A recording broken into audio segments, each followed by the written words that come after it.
नेहमीच प्रयत्न असतो की तुम्हाला सतत अपडेटेड ठेवावा आणि नवनवीन माहिती तुमच्यापर्यंत पोहोचवत राहावं। अशीच काही खास माहिती घेऊन आलोय पुढच्या सेगमेंटमध्ये।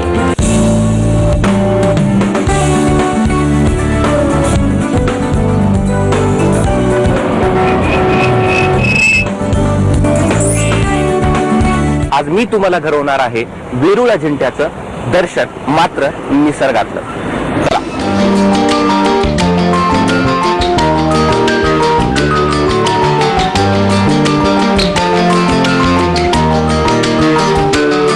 औरंगाबाद पासून 10-12 किलोमीटरचा प्रवास केल्यानंतर तुम्हाला खुलताबादचा डोंगर लागतो आणि इथे तुमचं मन तुम्हाला थांबवल्याशिवाय राहत नाही, कारण हा सगळा जो निसर्ग आहे, हा निसर्ग पाहिल्यानंतर तुम्हाला कोकणात आल्यासारखं वाटतं। मला लहानपणी शिकवलेली एक कविता आठवती। कविता अशी होती की हिरवे हिरवे गालगालीचे हरित तृणांच्या मखमालींचे, त्या मखमालीवरती फुलराणी ही खेळत होती। म्हणजे ह्या सगळा जो डोंगर आहे तो हिरवी शालू नेसून तुमच्यासाठी नटलाय, तुमचं स्वागत करतोय, असं एकंदरीत वातावरण असतं। हे छोटेसे वाहणारे धबधबे तुमचं मन आकर्षित करून घेतात आणि त्या धबधब्यात जावं, थोडंसं उभा राहावं असा मोह आपल्याशिवाय झाल्याशिवाय राहत नाही। ही मुलं तुम्ही पाहतायत की मस्त खेळतायत, बागडतायत आणि धबधब्यांमध्ये तिथला सगळा जो आनंद असतो, पाण्याचा जो आनंद असतो तो लुटतायत। आता इथे बऱ्याच वेळेस असं होतं की इथे आल्यानंतर तुम्हाला अशी काही जी तरुण मुलं दिसतात की त्यांनाही इथे हा जो फोटोग्राफीचा मोह आहे तो आवरल्याशिवाय राहत नाही आणि इथे आपल्याला प्रत्येकालाच असं वाटतं की हा जो सगळा निसर्ग आहे तो आपल्या कॅमेरामध्ये आपण साठवून ठेवावा। मात्र आपल्याला पुढे जायचंय। पुढे गेल्यानंतर आपल्याला या ठिकाणी जे वेरूळची लेणी पाहायची आहे, मात्र त्यामुळे मी इथे जास्त वेळ घालवत नाही, कारण आपल्याला असंच निसर्गाचे अद्भुत चमत्कार पाहायचे। चला आपण पुढे जाऊयात वेरूळच्या लेणीकडे।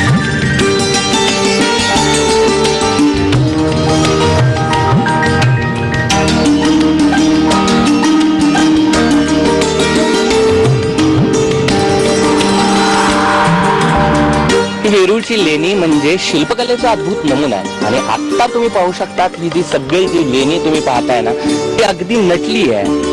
हिरवा शालू नेसून त्यामध्ये हे जे लेणं आहे ते असं गुपित ठेवलंय की काय, आणि त्याला हे सुशोभित करतंय।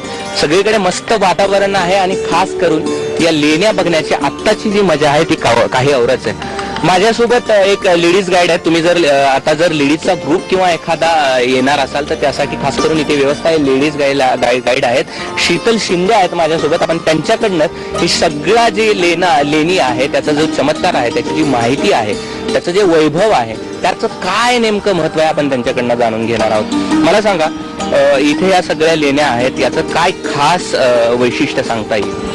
सगळ्यात जास्त महत्त्वाचं म्हणजे या लेण्याचं वैशिष्ट्य म्हणजे ह्या ज्या लेण्या आहेत ह्या दगडांमध्ये कोरलेल्या आहेत आणि सगळ्यात महत्त्वाचं म्हणजे इथे 3 रिलिजन आहेत, म्हणजे 3 धर्मांच्या लेण्या एकत्र आहेत, म्हणजे बुद्धिस्ट, हिंदू आणि जैन या तिन्ही धर्मांचं एकत्रीकरण आपल्याला इथे दिसतं। त्याप्रमाणे इथे तिन्ही धर्मांचं वेगवेगळ्या प्रकारे लेणी कोरलेल्या आहेत।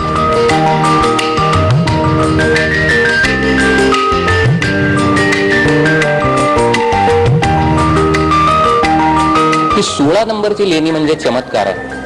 आपण त्यांच्याकडनं अजून जाणून घेऊयात की अशी इथनं काय, इथून कशी सुरुवात करता आपण। जसं आपण म्हणतोय 16 नंबर सगळ्यात महत्वाची, तर तिची सुरुवातीजवळच आपण उभा आहोत। तुम्हाला मी सांगते, माझ्या डाव्या हाताला इथे बघताय तुम्ही, इथे गणेशाजीचे चित्र आहे, स्कल्पचर आहे, ते चित्रपट करून स्कल्पचर आहे। गणेशा म्हणजे शुभ। कुठलंही काम आपण जेव्हा हिंदू रीतीप्रमाणे करतो तेव्हा सगळ्यात पहिल्यांदा आपण गणेशाजींची प्रार्थना करूनच प्रत्येक काम करत असतो। म्हणून इथं आहे शुभ, म्हणजेच पवित्र काम करणारे, शुभ काम करणारे। त्याच्यानंतर माझ्या उजव्या हाताला आपल्याला दिसेल इथे आहे महिषासूर मर्दिनी। इथे महिषासूर मर्दिनी म्हणजेच इथे दुर्गा आहे आणि दुर्गा म्हणजेच ही महिषासूर नामक असुराला इथे मारतीये, म्हणून इथे शक्तीचं प्रतीक दाखवलंय।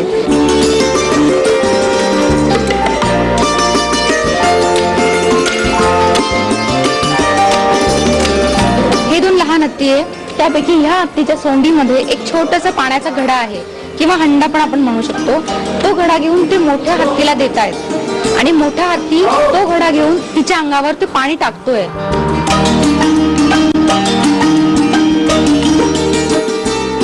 जे वर देव आणि देवता आलेले आहेत त्या स्कल्पचर्स मध्ये सगळ्यात वरच्या बाजूला, आणि फुलांच्या पाकळ्या ते यांच्यावर वर्षाव करतायत आणि त्या फुलांच्या पाकळ्या ह्या पाण्यावर तरंगताना आपल्याला दिसत आहेत। ह्या प्रकारे किती सुंदरतेने यांना इथं वर्णन केलं आहे जीवन चक्राचं। जसं जीवन चक्र आपलं चालतच राहतं। कट आउट मोनोलिथिक मंदिर आहे. याला आपण केव असं म्हणणार नाही, कारण की जे केव म्हणजे जे नॅचरल बनलेले असतात हे नॅचरल बनलेलं नाहीये, हे मॅनमेड आणि लोकांनी बनवलेलं आहे, म्हणून याला म्हणतात की कट आउट. दुसरी महत्वाची गोष्ट, याला वरपासून खालपर्यंत कोरीव काम केलेलं आहे.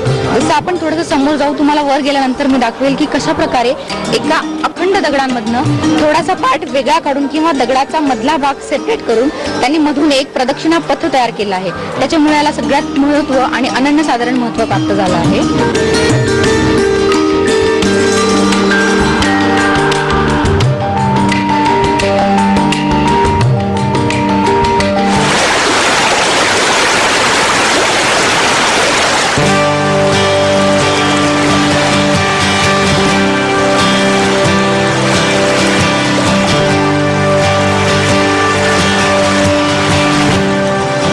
महत्वाचं कारण म्हणजे हा ओल्डन डेज मध्ये हा सिल्क रूट होता, म्हणजे खूप मोठ्या व्यापाऱ्यांसाठी सगळ्यात महत्वाचा रस्ता होता हा.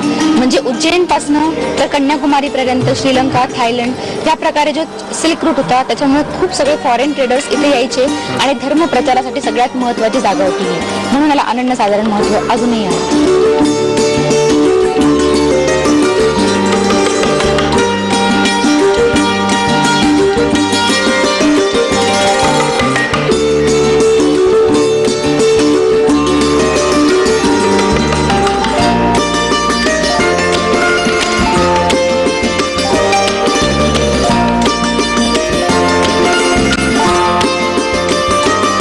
जेव्हा आपण हिमालयामध्ये जातो किंवा जेव्हा आपल्याला कैलासामध्ये जायचंय, कैलासा म्हणजेच ह्या केव्हचं नावच कैलास आहे, म्हणजेच घर आहे शिवजींचं हे.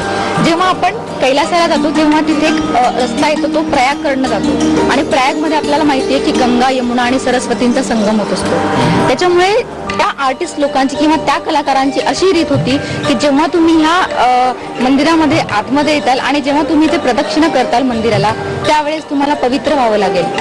आणि पवित्र होत असताना तुम्हाला एक रस्ता पण लागतो, तो म्हणजे गंगा, यमुना आणि सरस्वती या सगळ्यात महत्वाच्या पवित्र देवता आहेत नद्यांच्या. तर ही सगळ्यात महत्वाची म्हणजे गंगा, जी सगळ्यात मधोमध आपल्याला दिसेल. गंगा ही मगरीवर उभी आहे, म्हणजे तिचं वाहनच मगर आहे. गंगा ही पावित्र्य दर्शवते. त्यानंतर आपल्याला माझ्या उजव्या हाताला दिसेल इकडे, ती आहे यमुना, ती उभा आहे कासवावर, म्हणजेच ती श्रद्धा आपल्याला रिप्रेझेंट करते. आणि इकडं आहे सरस्वती, सरस्वती कमळावर उभी आहे आणि ती ज्ञानाची देवी आहे.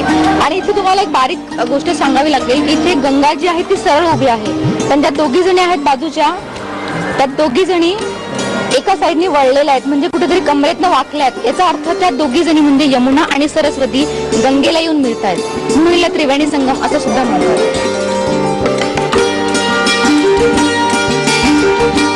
मला आधीच सांगितलं होतं की हा एका अखंड दगडापासून ही केव बनवली आहे. तर अखंड दगड हा कसा हे नेमकं कळणार नाही, म्हणून इथे तुम्हाला आणतीये मी. हा जो तुम्ही बघितला असेल हा पूर्ण एक दगड आहे किंवा पूर्ण हे माउंटन आहे, डोंगर आहे. ह्या डोंगरामधनं त्यांनी काय केलं आहे की हा जो भाग इकडचा मधला भाग हा पूर्ण डोंगरापासून वेगळा केला आहे आणि मधून प्रदक्षिणा पथ तयार केला आहे आणि तिन्ही बाजूंनी हा भाग वेगळा केला आहे, म्हणून याला अखंड दगडांमधनं कोरीव केलेली लेणी असं म्हणतात. आणि ह्या लेणीचं सगळ्यात महत्वाचं म्हणजे ह्या लेणीचा आकार हा घोड्याच्या रथासारखा आहे.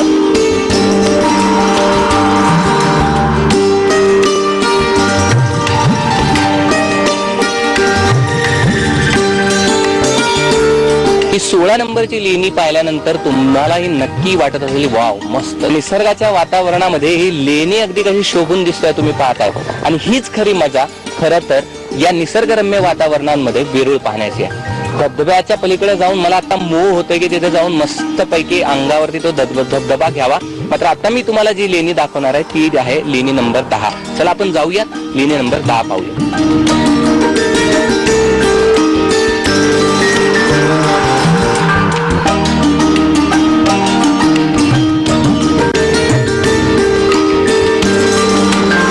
आपण या 10 नोव्हेंबर छत्तीसगडच्या केवला आलेलो आहोत. याचं काय वैशिष्ट्य आहे आज?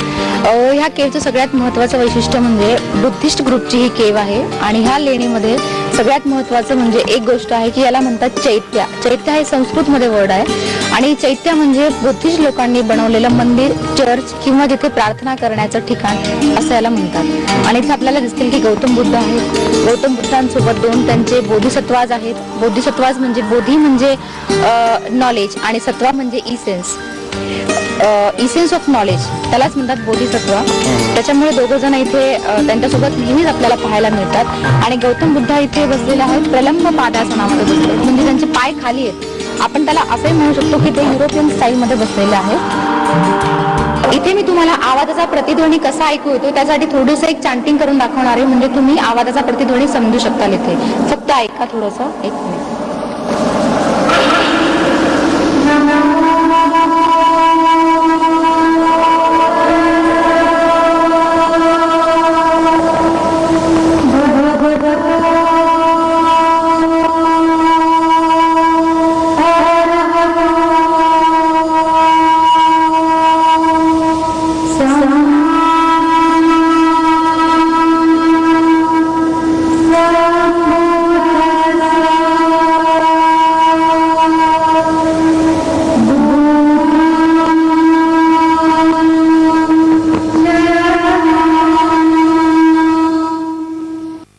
जे वैभव आहे म्हणजे लेणीमध्ये दाटलेलं जे वैभव आहे ते कदाचित म्हणजे नक्कीच हेच असावं आणि हीच कला आहे. म्हणजे आत्ता आपण जो प्रयत्न करतो तो इको येऊ नये बिल्डिंग मध्ये तो असतो, मात्र या येण्यासाठी खास करून इथे प्रयत्न केले गेले असावेत. आणि नक्कीच ही जी लेणी आहे ती अद्भुत आहे, चमत्कार आहे आणि ही पाहण्यासाठी आपण नक्कीच आलं पाहिजे. औरंगाबाद पासून 30 किलोमीटर अंतरावर वेरूळ आहे. औरंगाबाद विमानतळापासून 35 किलोमीटर अंतरावर वेरूळ. वेरूळला जाण्यासाठी औरंगाबादच्या मध्यवर्ती बस स्थानकापासून 15 मिनिटांच्या अंतराने बसची सोय. बस स्थानक आणि एअरपोर्टच्या बाहेर खासगी वाहनांची सोय. वेरूळला जाण्यासाठी 1200 ते 1500 रुपयांना एसी गाडीची सोय. वेरूळमध्ये राहण्याची ही सोय आहे. औरंगाबादमध्ये राहिल्यास अनेक 3 स्टार, 4 स्टार आणि 5 स्टार हॉटेल्स उपलब्ध.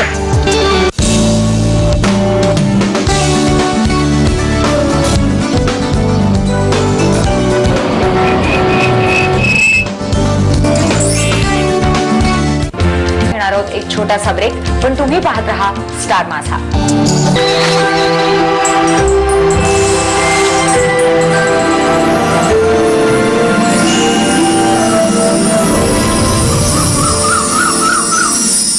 आपलं घर हे आपल्या व्यक्तिमत्वाचं स्टेटमेंट असतं असं म्हटलं तरी वावगं ठरणार नाही. आणि त्याचमुळे ज्या पद्धतीने आपण आपलं व्यक्तिमत्व खुलवतो तसंच आपल्या घराचं सौंदर्य खुलवणंही तितकंच महत्वाचं आहे. चला घेऊयात अशाच काही टिप्स जेणेकरून आपल्याला घर आणखी सुंदर करता येईल.